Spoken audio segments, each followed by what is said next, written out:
somewhat of a narrower field than the broad swaths, and there was relatively little directly said about energy. There was some tweaks to CBD rates or taxes and things like this. So that is why I'll speak the longest. But it's important, I think, to pick up on what Shamika said, is that a lot of things around energy that are broader, like Harsh mentioned, macro, will actually have a lot of implications. For example, just the synergy between roads, rails, and rivers, inland waterways, which has been neglected in India for a very long time.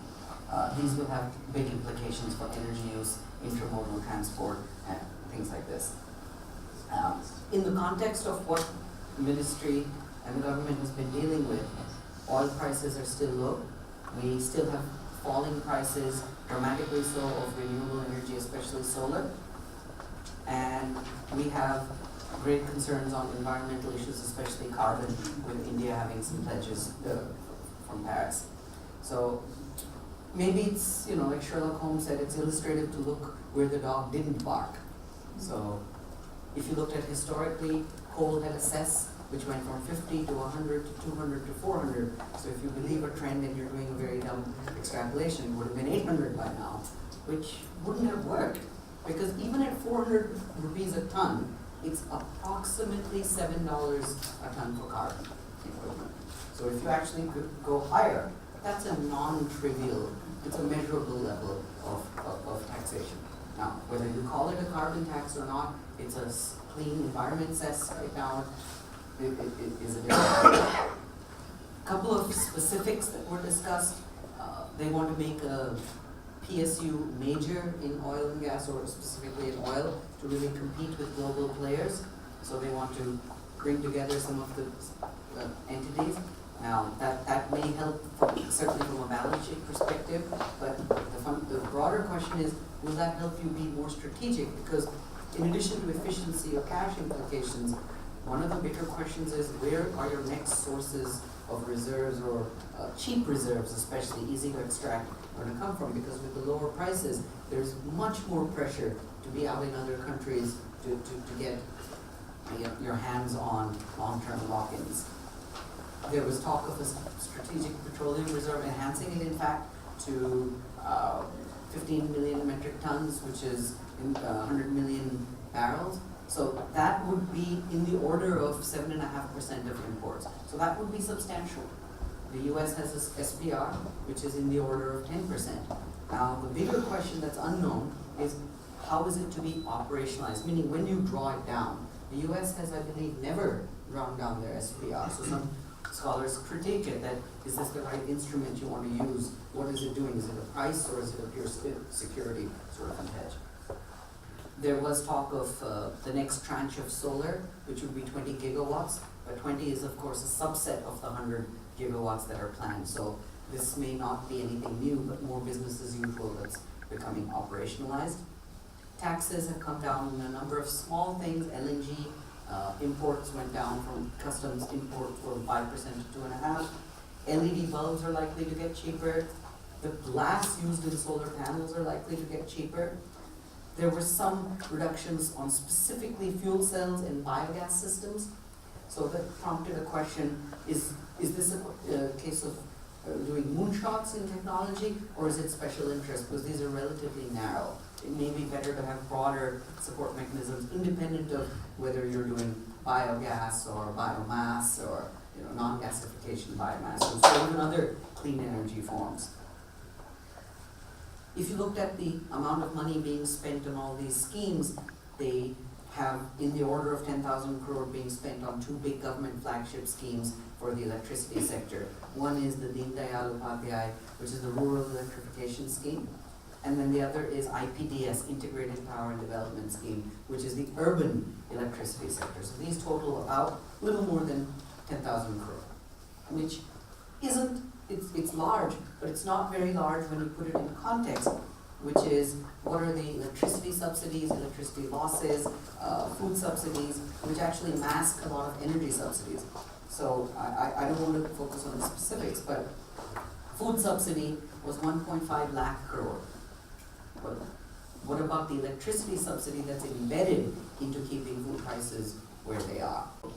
if you do an order of magnitude, please don't go by the exact number.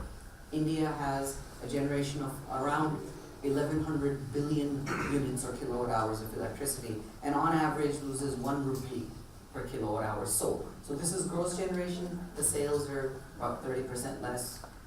So order of magnitude, you're talking of 70,000,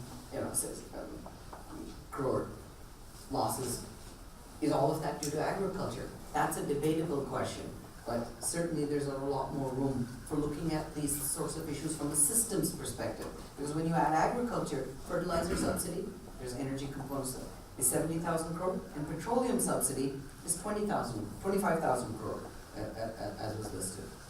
Now, what these mask is not only a systems level look at this, but also internal distortion. So in electricity, it's not just that agriculture is subsidized, but people are overpaying, which impacts your competitiveness, which impacts your make in India very, very strongly. We've been doing some analysis on that, and the numbers make you realize that in most countries, especially the West, industry should pay the least, but in India they're overpaying, so that impacts your competitiveness quite a bit.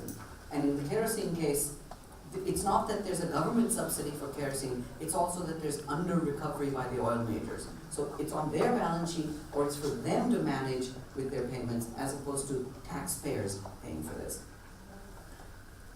100% village electrification by 2018. That's a very positive sort of an announcement, but one has to step back and say, what is the definition of electrification? We've done a fair amount of work in this space. In the old days, a village was electrified with 1 light bulb. Village is electrified. Then they added criteria of fraction households, 10%, families below poverty line. Even that definition, in our opinion, is not strong enough. You actually want not only all the homes electrified, but also electricity on that wire. So if you have a wire but you're being load shed, you're not meaningfully electrified. So that's another big area that I think we need to see the next steps of, and what sort of fiscal support mechanisms would be required, because that may be beyond what the Ministry of Power can manage in the current framework. A small sort of back of the envelope kicker, how much money would it really take to provide all? So if you look at the economic survey, day before, it talked about universal basic income, which gives a very interesting point that should we also have a minimum basic electricity access for all?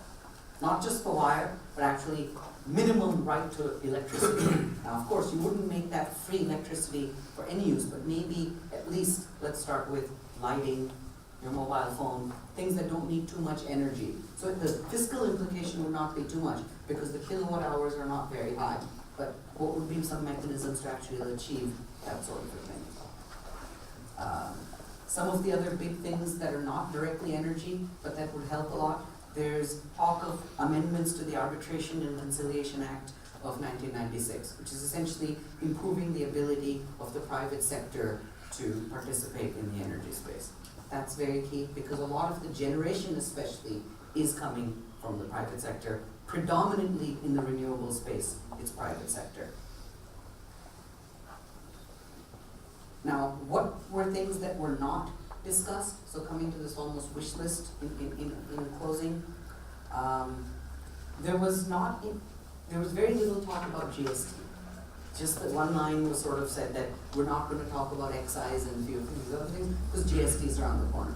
But this is a very important thing for the energy sector, because right now, for example, in renewables, they are getting waivers, they're getting benefits breaks to keep the prices low.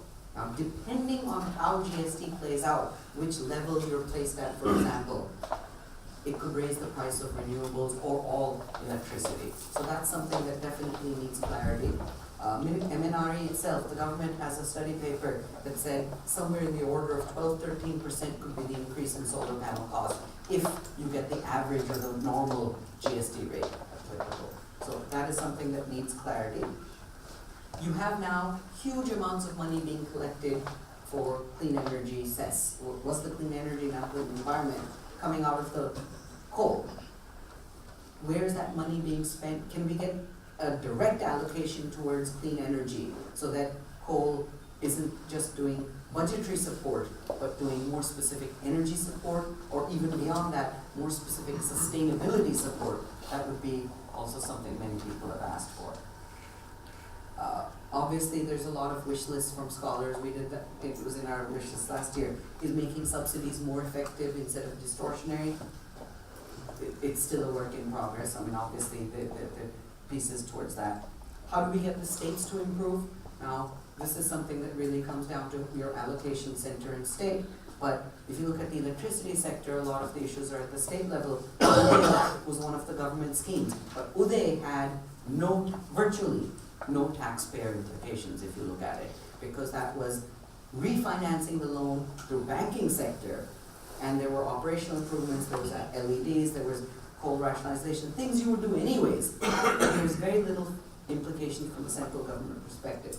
But could we then be more innovative, which is really if states are doing much better, but they need a little delta funding, that's the sort of funding I would hope would be available from the central government. So if states are taking the risk, the US has very good examples of where this worked. If you look at energy efficiency, California went far ahead of national standards. They took risks in some ways, and then that became a national standard. How do we get these innovations? The last sort of wish list was really innovation, which is how much can we pay for R&D? R&D and coming in where there are market failures are two areas where we think the government needs to step in.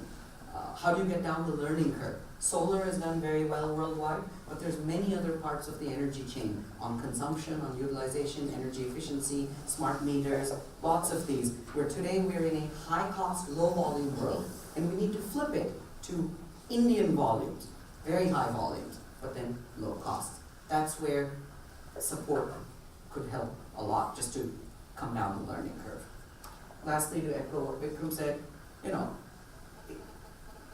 this link between impact. So energy is needed for development, but energy has negative implications on the environment. How do we improve both the energy component and the impact component?